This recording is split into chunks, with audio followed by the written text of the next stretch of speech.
Bismillahirrahmanirrahim. Radhiyallahu ankum. Wa qala Rasulullah sallallahu alaihi wasallam, ittaqun nara walau bisyikkin tamratin. Muttafaq alaih. Wa qala Rasulullah sallallahu alaihi wasallam, kullu ma'rufin shadaqatun. Muttafaq alaih. Wa qala Rasulullah sallallahu alaihi wasallam, al-yadul ulya khairun minal yadis sufla. Wabda biman ta'ulu. Wa khairus sadaqati an zahri ghina. Wa man yasta'fif yu'iffahu Allahu. Wa man yastagni yughnihillahu. Muttafaq alaih. Barakah. Bismillahirrahmanirrahim. Assalamualaikum warahmatullahi wabarakatuh. Alhamdulillahi rabbil alamin. Wa bihi nasta'in wa ala umurid dunya waddin. Sallallahu wa sallama ala imam gurril muhajjalin Sayyidina wa maulana Muhammad wa ala alihi wa sahbihi wa man tabi'ahum bi ihsanin ila yaumiddin. Subhanaka la ilma lana illa ma 'allamtana innaka antal alimul hakim. Rabbi shrah li sadri wa yassir li amri wahlul 'uqdatam min lisani yafqahu qawli wa shaddid lisani wa hadi qalbi bi jahin nabi wa alih. Amma ba'd. Alhamdulillah, segala puji bagi Allah Subhanahu wa ta'ala atas segala limpahan rahmat, karunia, magfirah, berkah. Pada malam hari ini kita dikumpulkan oleh Allah Subhanahu wa ta'ala di tempat yang mulia ini semata-mata karena kecintaan kita kepada baginda Nabi besar Muhammad sallallahu alaihi wasallam. Salawat serta salam juga kita junjungkan kepada baginda Nabi besar Muhammad sallallahu alaihi wa ala alihi wasallam, yang karena beliaulah kita ini yang awalnya berada dari kegelapan kemudian berada di masa yang begitu terang benderang. Sebelumnya Al-Fagir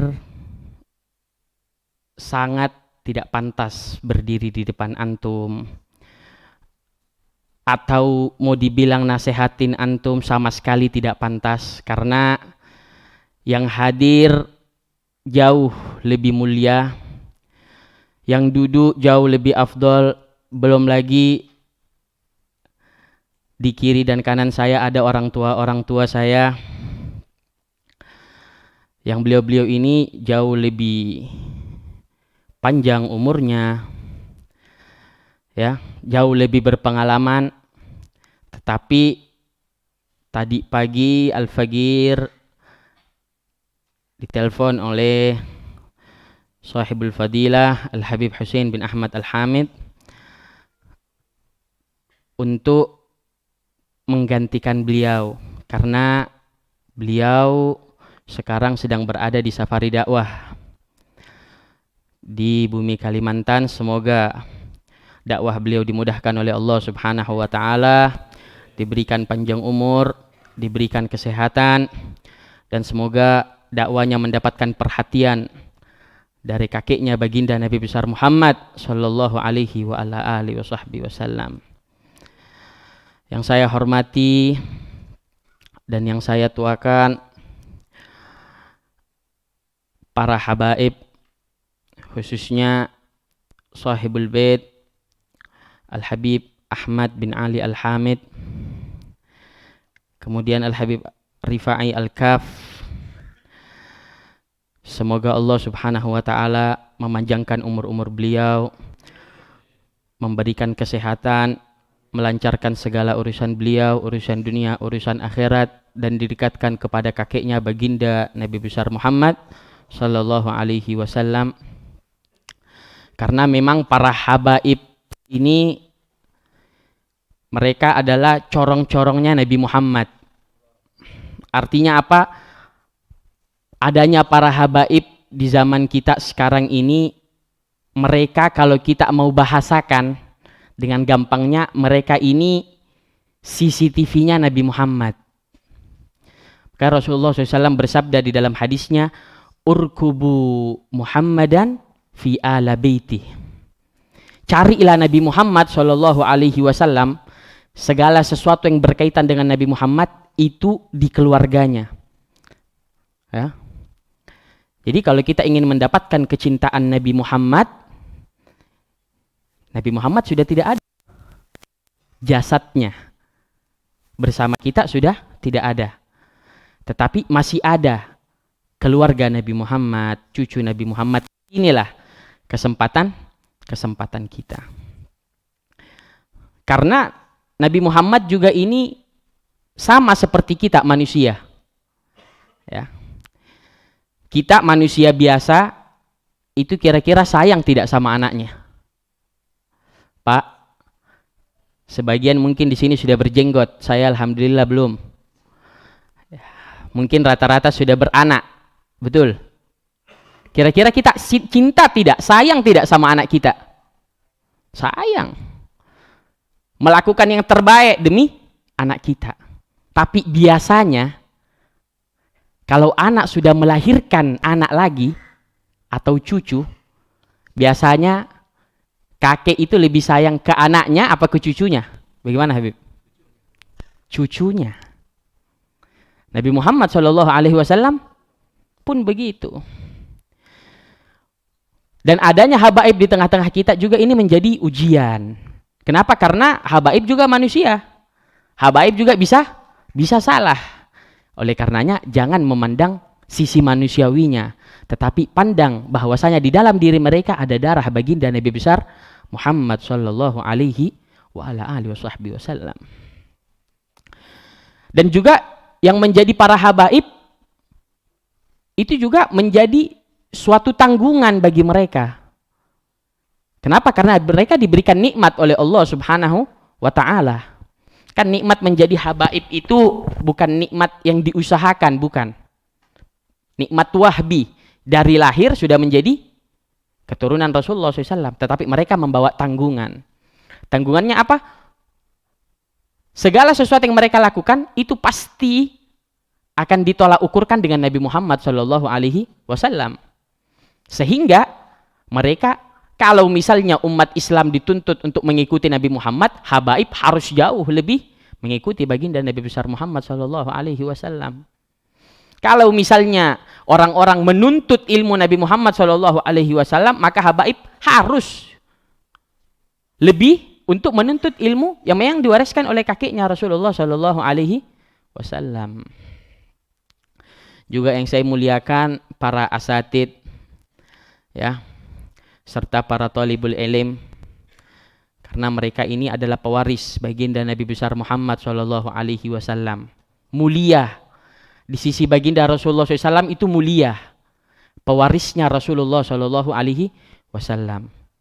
Ya, Ustadz Salim, Ustadz Ahmad, Ustadz Khalid, ya, serta semoga Ustadz Sabrin, Ustadz Sami'un. Kalau wajah dan hati sudah terkait, tapi nama terkadang lupa Ustadz. Ya, ini beliau Masya Allah, dengan suaranya beliau bisa menyenangkan Rasulullah SAW, bisa membaca maulidnya Nabi Muhammad SAW. Ini nikmat. Suara yang indah kan nikmat. Ketika dipakai untuk memuji Rasulullah SAW, itu menjadi ibadah. Ada orang dikasih suara yang ajib, suara yang nikmat, Masya Allah, tetapi dipakai untuk dangdutan, orkesan, ya. Ini termasuk orang yang dipilih berarti oleh Allah Subhanahu wa taala, karena dikasih nikmat memiliki suara yang bagus, kemudian dituntun oleh Allah Subhanahu wa taala untuk suaranya ini dipakai untuk memuji Nabi Muhammad sallallahu alaihi wasallam. Semoga beliau serta para asatid lainnya yang mengajarkan ilmunya Nabi Muhammad berada di hati baginda Nabi besar Muhammad sallallahu alaihi wasallam, serta para hadirin yang dirahmati oleh Allah Subhanahu wa taala. Saya Al-Fagir ini kadang heran. Kenapa orang itu kalau didoakan semoga dirahmati oleh Allah, itu yang aminkan sedikit atau kecil suaranya. Tapi kalau kita doakan semoga panjang umurnya, semoga lancar urusannya, semoga dipermudah segala urusan dunia akhiratnya, itu yang amin kencang. Ya. Kalau ini subhanallah, saking khusyuknya, saya dari tadi berdoa untuk semoga dirahmati oleh Allah, diam. Semoga dipanjangkan urusannya, diam. Tidak ada yang mengamini. Ya mungkin terlalu khusyuk. Ya. Padahal kata-kata rahmat itu sudah mencakup seluruhnya.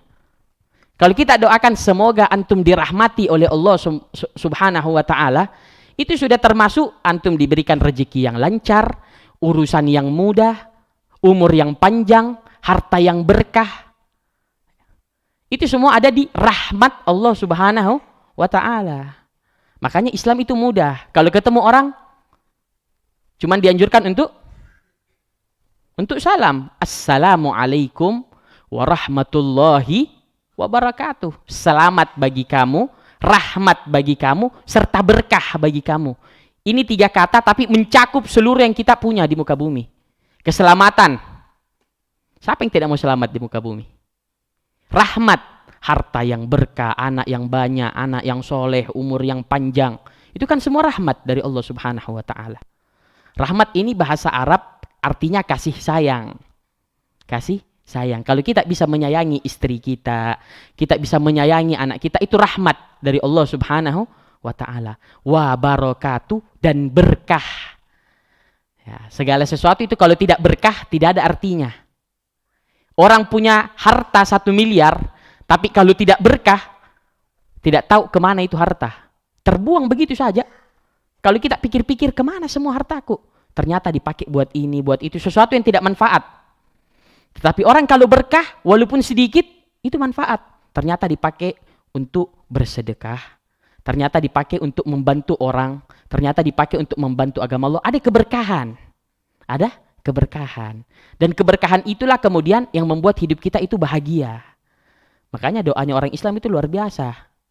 Tapi anehnya zaman sekarang, sudah banyak yang meninggalkan sunnah untuk salam. Kalau kita ketemu orang, jarang ya. Assalamualaikum warahmatullahi wabarakatuh, jarang. Ya. Yang ada, woi, kan ada doanya. Padahal Nabi Muhammad SAW sudah mengajarkan. Ya. Alhamdulillah pada hari ini Al-Fagir mendapat amanat untuk melanjutkan kajian yang biasanya beliau bawa dari kitab Zadud Da'i ila Ashrafil Masa'i. Setelah Al-Fagir lihat berisi tentang hadis-hadis baginda Rasulullah sallallahu alaihi wasallam. Perlu kita ketahui karena banyak yang tahu tetapi sedikit yang sadar. Yang tahu banyak tapi yang sadar sedikit. Kadang malah tidak tahu sama sekali bahwasanya hadis Nabi Muhammad sallallahu alaihi wasallam atau perkataan beliau ini penuh dengan hikmah, penuh dengan rahasia, penuh dengan keberkahan. Kenapa bisa seperti itu? Karena tidaklah Nabi Muhammad SAW berkata dengan sesuatu kecuali itu adalah wahyu dari Allah subhanahu wa ta'ala. Wa ma yantiku anil hawa in huwa illa wahyun yuha. Nabi Muhammad SAW tidak pernah berkata sesuatu A, B, C, D dari hatinya, tidak pernah. Dari nafsunya tidak pernah. Tetapi semua adalah wahyu yang dituntun oleh Allah subhanahu wa ta'ala. Ya, sehingga perkataan Nabi Muhammad SAW ini semua isinya teori. Teori kehidupan di dunia sebelum di akhirat. Kita semua yang hidup di dunia, semuanya, mau muslim atau tidak muslim, pasti yang kita inginkan ketika hidup di dunia itu kebahagiaan, kesentosaan, bahagia, sentosa, kesejahteraan. Mau pasti hidup tak sejahtera. Keamanan, mau hidup tak aman, enak. Semuanya. Makanya ada yang bekerja. Untuk apa bekerja? Untuk mencari kesejahteraan bagi diri kita dan keluarga kita. Itu semua keamanan, kesentosaan, kebahagiaan, kesejahteraan. Semuanya itu terkumpul di dalam hadisnya Nabi Muhammad. Makanya Nabi Muhammad SAW beliau berkata, tidaklah aku mengetahui kebaikan, kecuali kebaikan itu sudah aku sampaikan dan telah aku ajarkan. Jadi semua yang baik Nabi Muhammad telah ajarkan. Inilah semua yang terangkum di kitab-kitab hadis yang begitu banyak. Makanya hadis itu berjilid-jilid perkataan Nabi Muhammad. Tapi sayangnya zaman sekarang umat Islam sudah banyak meninggalkan hadisnya Nabi Muhammad. Bahkan mereka lebih percaya dengan teori-teori yang diberikan oleh para analisis-analisis, oleh para cendekiawan-cendekiawan, oleh para ilmuwan-ilmuwan. Padahal mereka semua ini ketika membuat teori, belum tentu teorinya itu benar 100%, belum tentu. Sifatnya masih 50-50. Bisa jadi benar, bisa jadi salah. Tetapi Nabi Muhammad sudah kasih kita teori. Bahkan teori Nabi Muhammad ini ketika dipelajari ternyata betul. Berapa banyak? Ya kita bisa cek sendiri di Google. Berapa banyak fakta-fakta ilmiah yang telah dibuktikan itu sesuai dengan apa yang diucapkan Nabi Muhammad SAW. Padahal Nabi Muhammad itu hidup 1400 tahun yang lalu. Di peradaban yang masih belum seperti sekarang peradabannya. Ya kan? Dan Nabi Muhammad ini ummi. Apa itu ummi? Tidak bisa baca huruf. Nabi Muhammad tidak bisa baca. Tidak bisa menulis. Tetapi kenapa? Bisa ternyata apa yang beliau kabarkan itu betul. Dan telah dibuktikan oleh para ilmuwan. Karena memang seperti yang tadi Al-Fagir ucapkan, perkataan Nabi Muhammad, hadis Nabi Muhammad itu penuh dengan rahasia, penuh dengan keberkahan, penuh dengan rahasia-rahasia. Yang kalau kita gali, kalau kita pelajari, kita bakal tahu, oh begini caranya, oh begini caranya. Kalau kita mau bahagia, oh seperti ini. Oh kalau kita mau hidup enak, oh seperti ini. Bukan hanya di dunia, tetapi juga di akhirat. Oleh karenanya, penting untuk kita membaca hadis daripada baginda Nabi besar Muhammad Sallallahu Alaihi Wasallam. Termasuk di antara hadis beliau yang akan kita baca pada malam hari ini tadi telah dibacakan oleh Sayyid Muhammad bin Al-Habib Hussein Al-Hamid. Qala sallallahu alaihi wa ala alihi wasallam, ittaqun nara walau bisyikkit tamrah. Takutlah kamu dengan api neraka, atau jauhilah kamu api neraka, selamatkan dirimu dari api neraka, walau bisyikkit tamroh, walaupun hanya dengan potongan kurma. Syikki itu memotong. Jadi kurma kalau dipotong berarti dibelah menjadi dua. Nabi Muhammad SAW beliau bersabda, selamatkanlah dirimu dari api neraka walaupun hanya dengan sepotong kurma. Hadirin yang dirahmati oleh Allah, amin ya rabbal alamin. Jangan kita terlalu khusyuk. Karena kadang kalau malam itu tergantung dua. Kalau kita ceramah malam, ya mungkin bisa jadi malupu ki, lapar. Mungkin bisa jadi cakak ruduk ki, mengantuk ki. Jadi terlalu khusyuk. Ya, Rasulullah SAW beliau bersabda, selamatkanlah dirimu dari api walau hanya dengan sepotong kurma. Bukan satu kurma tapi sepotong. Jadi hadis ini merupakan potongan hadis. Hadisnya panjang di kitab Bukhari dan kitab Muslim. Intinya ketika itu Nabi Muhammad SAW sedang duduk-duduk bersama para sahabatnya. Kemudian dari jauh Nabi Muhammad SAW itu melihat dari masjid, tiba-tiba ada orang yang datang dari baru masuk Madinah. Ya, ini orang yang datang pakaiannya lusuh. Ya, pakaian orang yang tidak berada. Datang keringatan begitu luar biasa. Sehingga menunjukkan dari situasinya ini orang-orang tidak punya. Sehingga Nabi Muhammad SAW yang ketika itu kumpul bersama sahabat, akhirnya memotivasi para sahabat untuk menolong orang ini dengan bersedekah. Panjang, sedekahlah. Ya, karena sedekah ini banyak. Ya, mungkin sebagian sudah disebutkan sebelumnya.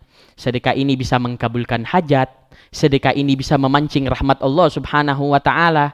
Sedekah ini bisa mempermudah urusan. Sedekah ini bisa mengobati penyakit kalian. Kemudian di akhir Nabi Muhammad SAW mengatakan ini, dan selamatkanlah diri kalian dari api neraka walaupun hanya dengan sepotong kurma. Artinya apa? Seandainya kamu cuma punya satu kurma, sedekahkan setengahnya. Walaupun kita punya sedikit, sedekahkan setengahnya.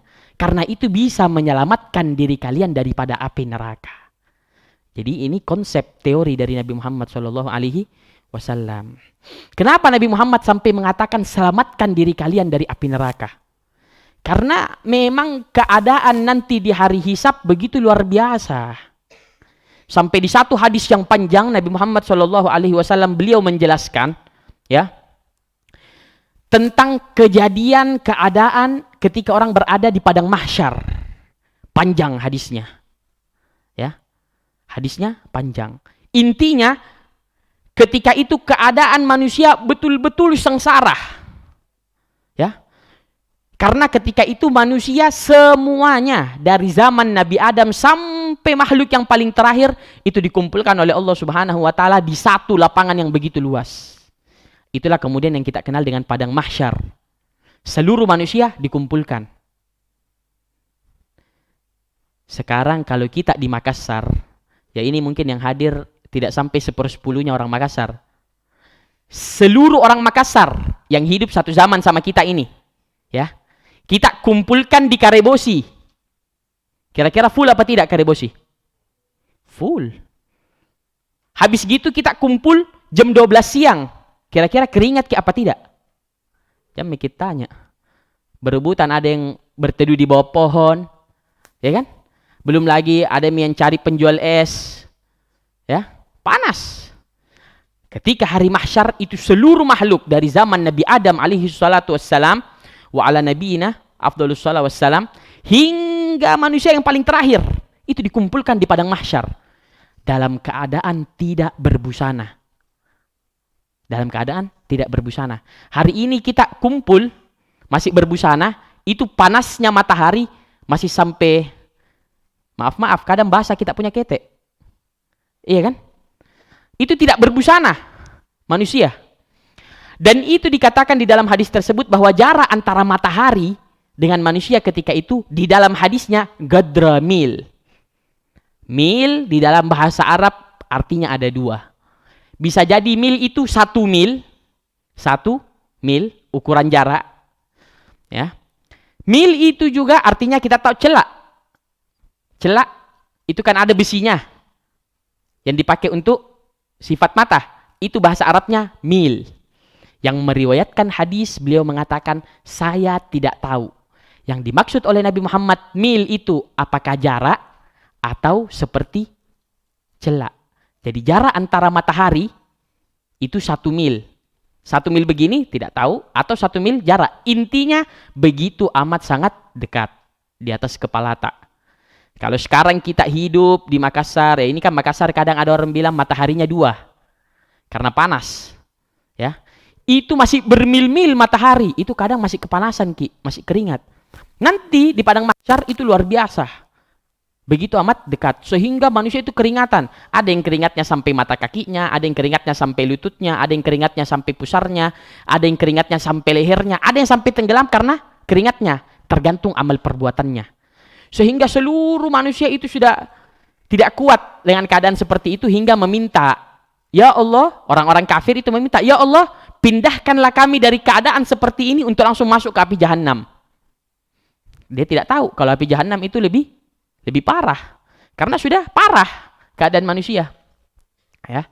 Hingga seluruh manusia ini datang berbondong-bondong ke Nabi Adam. Tapi Nabi Adam mengatakan, nafsi, nafsi. Saya tidak bisa tolong. Kenapa? Karena saya tidak pernah melihat Allah marah seperti marahnya sekarang. Saya tidak pernah.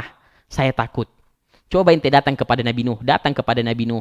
Nafsi, nafsi. Datang kepada Nabi Musa. Nafsi, nafsi. Datang kepada Nabi Ibrahim. Nafsi, nafsi. Semua tidak ada yang bisa menolong. Tidak ada yang bisa menolong. Sampai berkata Nabi Isa, coba engkau datang kepada Nabi Ahmad, Nabi Muhammad SAW, mungkin dia bisa menolongmu. Ketika orang-orang ini datang kepada Nabi Muhammad, maka Nabi Muhammad mengatakan, ana laha, ana laha, ana laha. Saya yang akan bakal bantu kalian. Seluruh manusia, bukan hanya orang Islam. Saya akan bakal bantu kalian. Jadi keadaan yang begitu sengsara, keadaan yang begitu susah, yang bantu Nabi Muhammad. Hingga kemudian Nabi Muhammad menghadap kepada Allah Subhanahu wa Ta'ala dan bersujud. Ketika Nabi Muhammad bersujud, Nabi Muhammad mengatakan, ketika aku bersujud pada saat itu, aku memuji Allah Subhanahu wa Ta'ala dengan pujian yang tidak pernah disebutkan oleh orang siapapun di muka bumi ini. Dan aku belum tahu pujian apa itu yang aku sebutkan. Jadi Nabi Muhammad ketika meriwayatkan hadis itu, Nabi Muhammad belum tahu pujian apa yang saya sebutkan ketika itu. Sehingga Allah Subhanahu wa Ta'ala ketika melihat Rasulullah SAW bersujud dan memuji Allah, Allah Subhanahu wa Ta'ala memerintahkan, ya Muhammad, wahai Muhammad, irfa' ra'sak, angkat kepalamu, wasal tu'ta, minta apa yang kamu minta akan aku berikan, wasfa' tusyaffa', dan syafaatilah siapa orang yang engkau ingin syafaati, maka aku akan syafaati dia. Inilah makanya yang disebut dengan Maqamal Mahmud. Kan setiap hari kita kalau habis sholat baca Allahumma rabba hadhihi da'wati tamma wassalatil qa'imah ati sayyidina Muhammad al-wasila wal fadila wasyarafa wad darajatal aliyatar rafi'a wa ba'athul maqamal mahmud, dan kirimkanlah kepada Nabi Muhammad Maqam Mahmud. Ini Maqam Mahmud, menyelamatkan seluruh manusia dan mensyafaati seluruh manusia pada saat hari mahsyar. Nah, kata Nabi Muhammad, siapa orang yang istiqomah setiap habis azan selalu baca doa itu, maka dia wajib mendapatkan syafaatku pada hari itu. Ya, jadi itu konsep dari Nabi Muhammad. Kalau kita mau hidup enak, bukan cuma di dunia, nanti pada hari mahsyar baca doa itu. Udah, habis sholat baca doa itu. Ya, jadi keadaannya memang begitu luar biasa. Belum lagi nanti habis itu masih ada hisab, mizan, ditimbang amal tak, masih ada mizan, masih ada sirot, kita melewati sirot. Belum lagi nanti baru nanti penentuan neraka atau surga. Di antara yang bisa menyelamatkan sedekah. Ittaqun nara walau bisyiqqit tamrah. Karena memang sedekah ini salah satu rahmat. Ya. Sampai mungkin telah lewat dikatakan dawu mardokum bi shadaqah. Orang sakit obat dari Nabi Muhammad. Kan kita kalau sakit sibuk cari dokter, ya, sibuk cari obat. Salah, tidak, betul. Memang harus ikhtiar. Tetapi jangan lupakan ada resep obat juga dari Nabi Muhammad. Dawu mardokum bi shadaqah. Sedekah. Makanya saya dan kami itu diajarkan oleh guru kami, ya. Guru kami Al-Habib Segaf bin Hasan Baharun. Kita diajarkan, dan beliau diajarkan oleh gurunya Al-Habib Zain bin Ibrahim bin Smith. Salah seorang sekarang asetnya ulama ahlu sunnah wal jamaah, ahli fikih. Beliau mengajarkan kepada kita cara berobat dengan sedekah. Cara berobat dengan sedekah. Caranya seperti apa? Kalau kita sakit, kita kira-kira berapa biaya tak kalau berobat? Sakit gigi, Ki. Kira-kira kalau berobat Ki ke dokter berapa habis? Ya mungkin konsultasi 200 sama biaya obat 100 lah. 300.000. Ambil Ki uang 300.000, terus kita taruh di tempat sakit tak. Terus bilang, ya Allah, aku beli dengan sedekah ini, ya, untuk engkau menyembuhkan sakitku. Fataqabbal minni innaka antat tawwabur rahim. Kemudian kita sedekahkan. Sedekahnya ke satu orang yang kalau dia dapat itu uang senang sekali. Kira-kira kalau kita kasih 300.000 ke pemulung, senang apa tidak? Senang sekali. Nah yang senang sekali ini yang kalau kita kasih itu yang kita cari. Kalau kita kasih orang biasa 300.000 ya kadang tidak terlalu senang. Tapi orang yang senang sekali, ya, orang senang sekali, kita punya uang 1 juta misalnya, kita kasih tukang beca yang masih tarik beca jam 1 malam, itu kan berarti belum punya uang sampai tidak pulang-pulang. Karena kalau tidak bawa uang biasa, disuruh keluar sama istrinya. Ya, kita kasih 1 juta, senang sekali. Kesenangannya itu ketika mendapatkan uang itu yang menggetarkan arsy-Nya Allah Subhanahu wa taala. Sehingga karena itu Allah menyembuhkan sakitnya. Ya. Karena berkat apa? Karena berkat rahmat. Nah, itu kan sedekah itu bentuk rahmat. Karena kita kasih sayang sesama kita. Allah mengatakan irhamu man fil ardi yarhamkum man fis sama. Kasihilah orang yang berada di dunia, niscaya makhluk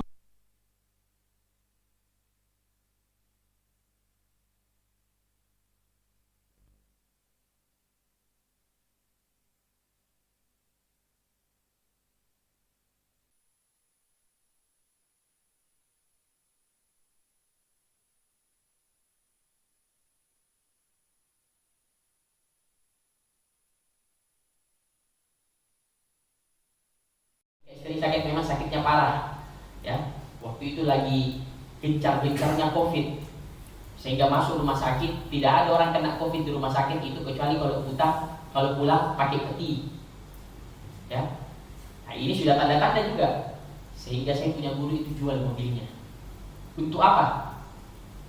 Sedekah sebagian untuk biaya rumah sakit. Itu setiap hari. Dan saya saksinya pribadi, saya dikasih uang setiap hari itu minimal 5 juta. Untuk apa? Sedekah. Kadang saya disuruh cari jam 12 malam itu pengemis, orang yang tidur di jalanan, saya kasih 1 orang 1 juta. Dan itu kan tak kecil lah langsung 1 juta. Siapa yang tidak mau? Sekarang orang itu kalau dikasih uang semuanya senang. Ya. Jangan dikasih makan orang, kita kasih saja uang senang. Saya saja, misalnya saya di sini mengajar, ini kan ilmunya Nabi Muhammad mahal. Terus di samping saya Habib Ahmad bagi-bagi uang 1 orang 500.000, saya yakin mungkin tinggal 10 orang yang belajar. Semua pasti ke sebelah. Betul tidak? Itu sedekah. Dan alhamdulillah itu saya lakukan mungkin hampir sekitar 2 minggu. Setiap hari.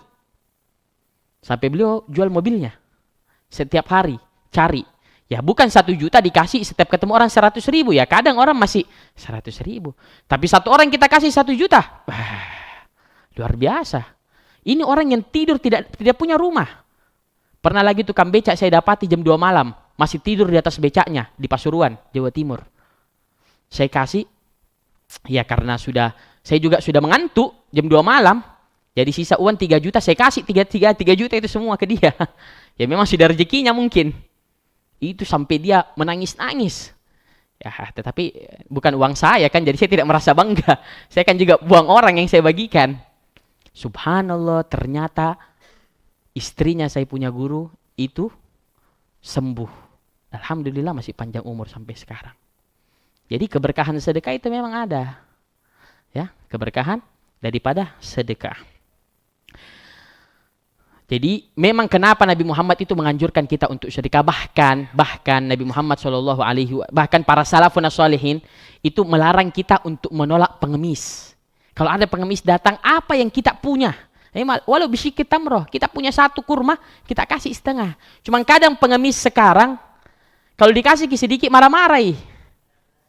Jangankan pengemis, kadang tukang parkir itu saya pernah parkir, saya kasih uang 1.000, tidak bisa 3.000. Baru habis gitu tidak ada orang juga motor. Maksudnya kan kalau tidak ada yang kerja setidaknya kita sudah makasih, iya kan? Ini dipatok harganya. Ya, Nabi Muhammad mengatakan, walau bisyikit tamroh kita punya 1 kurma setengahnya kita kasih orang itu sudah bisa menyelamatkan kita. Menyelamatkan kita. Makanya kemudian kita baca hadis setelahnya. Kullu ma'rufin shadaqah. Setiap kebaikan itu sedekah. Ada orang tidak punya harta. Kalau orang punya harta, alhamdulillah dia bisa sedekah. Tapi orang yang tidak memiliki harta bagaimana? Rasulullah kasih lagi resepnya. Makanya perkataan Rasulullah semua penuh dengan rahasia, penuh dengan keberkahan. Tidak punya harta, setiap kebaikan, kata Rasulullah SAW, itu adalah sedekah. Makanya kita tidak punya uang ketika ada orang meminta. Kita kasih perkataan yang baik. Minta maaf, saya lagi tidak ada. Ya nanti lain kali coba kita datang. Insya Allah kalau saya punya kelebihan saya kasih Ki. Kan orang jadi yang meminta itu juga ketika kita kasih perkataan yang baik, dia juga enak. Atau minimal kita senyum. Makanya kan dikatakan senyum itu sedekah. Kita kan kalau lihat juga orang sering senyum itu enak dilihat, enak dipandang. Enak dipandang. Tapi orang kalau tidak pernah senyum, walaupun gagah mukanya, pasti habis gitu kita ceritain, apa mamu itu orang tidak pernah senyum. Iya kan? Tapi orang kalau sering senyum, itu enak. Ketemu orang, senyum, salam. Ada juga orang selalu mukanya musuh. Kalau bahasa Arabnya itu abus. Kalau lihat orang, iya kan? Nah, tapi senyum itu sedekah. Maksudnya apa? Kita memiliki kebaikan apapun itu sedekah. Kita bisa bantu orang dengan apa? Bantu dengan harta, dengan harta. Bantu dengan pikiran, bisa dengan pikiran. Bantu dengan tenaga, bisa dengan tenaga. Ya. Apapun yang kita miliki kebaikan itu bisa menjadi sedekah.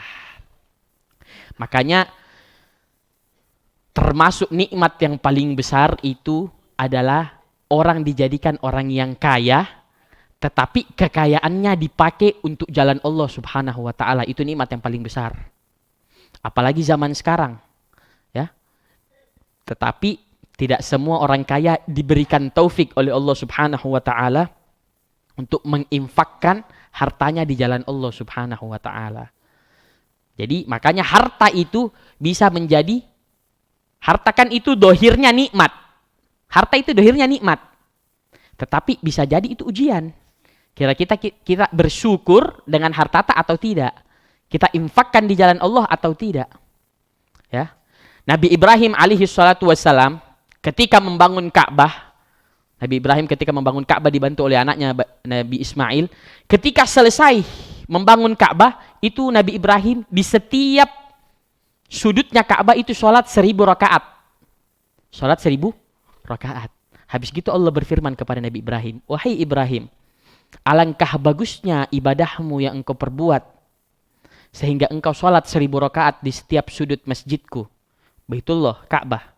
Tetapi ketahuilah wahai Ibrahim, sesungguhnya lukmatan. Lukma itu segenggam. Makanan yang engkau berikan kepada orang yang lapar, itu lebih baik daripada ibadah yang engkau lakukan. Kita kasih makan orang, itu lebih baik daripada kita 1000 rakaat di sudut Ka'bah. Makanya luar biasa. Makanya itu para orang-orang soleh itu selalu dikenal, ya, selalu memiliki jiwa yang dermawan. Tidak ada hartanya, kadang sampai ngutang sama orang lain untuk kasih makan tamunya, menghormati tamu. Kadang sampai utang ke tetangganya buat menghormati tamu. Kenapa? Karena kasih makan orang ini fadilahnya besar. Fadilahnya besar. Dan kita kalau misalnya kita setiap hari bikin di rumah tak open house, habis Jumat makan, insya Allah ya, orang semua bakal suka sama kita. Makan gratis ini habis Jumat. Semuanya. Dan tidak pasti ini. Karena ini ilmu dari Nabi Muhammad. Tidak mungkin kita tambah miskin kalau kita sering kasih makan orang. Tidak mungkin, mustahil. Mustahil. Kalau kita sering kasih makan orang, tidak bakal miskin, Ki. Tapi kadang ya begitu. Kadang kita ini telah dikasih ilmu-ilmu sama ilmuwan barat. Ilmuwan barat kan kalau kita mau kaya apa? Menabung. Tabung uangmu sampai kaya. Tapi kalau ilmu Nabi Muhammad, sedekahkan hartamu, kau akan jadi kaya. Karena Nabi Muhammad bersumpah. Nabi Muhammad bersumpah tidak akan berkurang, bersumpah Nabi Muhammad. Ya, Nabi Muhammad kalau ngomong biasa saja itu sudah benar. Tetapi Nabi Muhammad sampai bersumpah tidak akan berkurang harta seseorang dengan sedekah, akan tetapi akan bertambah, akan tetapi akan bertambah, akan tetapi akan bertambah. Bal yasdat, 3 kali diulang sama Nabi Muhammad SAW. Tidak akan berkurang. Ini saya sharing, ya. Saya kemarin lihat YouTube. Di YouTube ini ada salah seorang pengusaha kaya Islam. Punya banyak proyek. Habis gitu dia ke Medan. dia ke Medan. Di Medan ini, ya setelah dia mengisi semacam seminar seperti itu tentang bisnis, kemudian dia menginap di satu hotel. Ya, menginap di satu hotel. Sebelum dia pulang dari seminarnya, ada satu orang pakaian rapi, pakai celana, pakai jas, meminta untuk bertemu sama dia. Waktu khusus sebentar malam. Sebentar. Akhirnya diokekan lah sama pengusaha tersebut di Medan, dan orangnya masih ada sampai sekarang. Ya. Akhirnya ketika malam hari bertemu, orang ini pakaiannya kayak anak muda, pakai kaos biasa, pakai celana. Habis gitu datang mau ngajak makan, dia mau sharing masalah bisnis.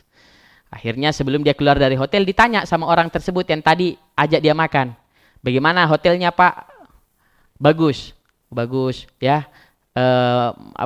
Betah di hotel, iya betah. Terus gitu diajak ke rumah makan, diajak makan. Lagi-lagi makan ya ditanggung sama yang ajak makan, ya kan? Kan namanya orang kalau ajak makan ya siap-siap kita tanggung. Jangan kita ajak makan orang, terus yang kita ajak yang disuruh bayar. Ya itu namanya cari makan gratis. Ya, kalau kita ajak orang makan ya kita yang tanggung. Ayo makan, berarti saya mau tanggung makannya. Ya makan. Restorannya restoran bagus, restoran mahal. Akhirnya ceritalah, Bapak ini siapa? Cerita, oh saya Fulan bin Fulan. Apa kerjanya? Oh saya ini seorang ustadz. Saya lulusan Al-Azhar. Saya ngajar di universitas-universitas. Oh, gimana? Saya mau minta nasihat tentang bisnis. Ya kan? Loh, kan tadi Bapak ini ustadz, pengajar, kok minta nasihat tentang bisnis? Emang Bapak punya bisnis apa? Punya bisnis apa? Akhirnya kata orang, ya ada walaupun sedikit. Ya apa bisnisnya? Biar kita tahu. Kan orang mau kasih nasihat harus tahu dulu apa bisnisnya kan? Ya ini termasuk rumah makan. Kaget. Termasuk hotel yang tadi sampean nginap, itu punya saya. Kaget. Punya toko banyak. Lah ini ustadz punya hotel, punya rumah makan, punya toko banyak. Luar biasa. Kebalikannya akhirnya pengusaha yang tadi bertanya, loh kalau begitu saya mau minta ilmunya. Kita ini ustadz pengajar, kenapa bisa punya hotel yang bagus? Kenapa bisa punya rumah makan yang bagus? Oh tidak, kebalikannya. Saya malah mau minta sama kita ilmu untuk bagaimana bisnis. Oh tidak, saya harus tahu. Karena ini luar biasa. Sudah ustadz ngajar, lulusan Al-Azhar, punya hotel, ya, punya rumah makan, punya pertokoan. Akhirnya dikasih tahu. Saya ini setiap hari tidak pernah meninggalkan membaca Al-Quran. Oh, membaca Al-Quran. Iya. Membaca itu seperti apa? Kata orangnya, ya membaca itu seperti kalau kamu baca koran. Kalau kita membaca koran, kita pahami isinya kan? Itu kan membaca. Kalau kita pahami isinya itu namanya membaca. Kalau kita cuma sekedar baca, itu samanya cuma membunyikan Al-Quran. Alif lam mim zalikal kitabu la raiba fihi hudal lil muttaqin allazina yu'minuna. Itu kan cuma membunyikan. Kita tidak tahu apa yang kita baca. Itu belum membaca namanya. Membaca itu alif lam mim, apa artinya? Zalikal kitabu, itu kan membaca. Kita baca berita. Sudah kita membaca, apa kesimpulannya? Kita simpulkan, ya itu membaca. Saya setiap hari membaca Al-Quran, bukan membunyikan Al-Quran. Oh, itu tadi. Kemudian yang kedua, saya tidak pernah berhenti bersedekah. Gimana sedekahnya? Setiap hari Jumat saya bagi-bagi beras. Saya bagi beras. Ini menjadi kunci kesuksesannya dia. Dia bertanya, kenapa harus beras? Kenapa bukan nasi? Ya, kata yang ustadz ini panjang. Saya ini dosen. Itu nanti ada di Al-Quran. Kalau saya mau jelaskan sampai subuh tidak habis. Kenapa harus beras? Ya, itu sampai akhir videonya. Saya pengen kita saling berbagi. Artinya apa? Nyata, keberkahan sedekah itu ada. Kalau kita bahas keberkahan orang-orang dulu, ya orang sekarang pasti ya itu kan dulu. Tapi ini nyata, ada sampai sekarang keberkahan daripada sedekah. Jadi semoga kita diberikan oleh Allah Subhanahu wa taala kelebihan, keistiqomahan, sehingga kita menjadi orang-orang yang diberikan taufik untuk bersedekah dengan apapun yang kita miliki. Bahkan kita bisa bersedekah di jalan baginda Nabi besar Muhammad sallallahu alaihi wasallam, membanggakan Rasulullah sallallahu alaihi wasallam. Ala hadhihi niyyah wa ala kulli niyatin shalihah wa ala mana wa aslafuna shalih bisirril Fatihah. Bismillahirrahmanirrahim. Bismillahirrahmanirrahim. Iyyaka na'budu wa iyyaka nasta'in. Ihdinas siratal mustaqim. Shiratal ladzina an'amta 'alaihim. Mungkin hanya ini yang bisa saya sampaikan. Wabillahi taufiq wal hidayah. Wassalamualaikum warahmatullahi wabarakatuh.